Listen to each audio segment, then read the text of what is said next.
तर भाजपा आमदार नितेश राणेंनी पुन्हा एकदा चिथावणीखोर वक्तव्य केलेलं आहे। पोलिसांना जमत नसेल तर 24 तास फोन बंद करा आणि बाकी हिंदूंवर सोपवा असं म्हणत नितेश राणेंनी थेट दंगलीची भाषा केली आहे। तसंच हिंदूंच्या आलेल्या तक्रारीवर योग्य वेळी बुलडोझर चालला नाही तर देवेंद्र फडणवीस तुमचा कार्यक्रम करतील, लक्षात ठेवा अशी धमकी राणेंनी पोलिसांना दिली आहे।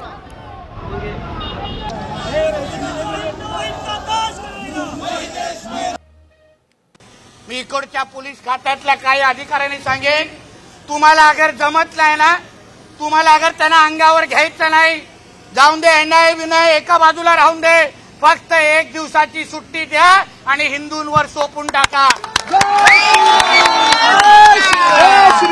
सगळेजण तुम्ही तुमचे मोबाईल बंद करून टाका आणि आम्हाला फक्त 24 तास द्या, नाही प्रत्येक या हिरव्या सापाला ठेचून मारून टाकलं ना तर तुम्हाला ज्या ज्या तक्रारी आमच्या हिंदू संघटनेकडून आल्या आणि त्या योग्य वेळी अगर त्याच्यावर बुलडोझर चालवलं नाही तर पुढचा कार्यक्रम हे देवेंद्र फडणवीस साहेब करतील, हे लक्षात ठेवा।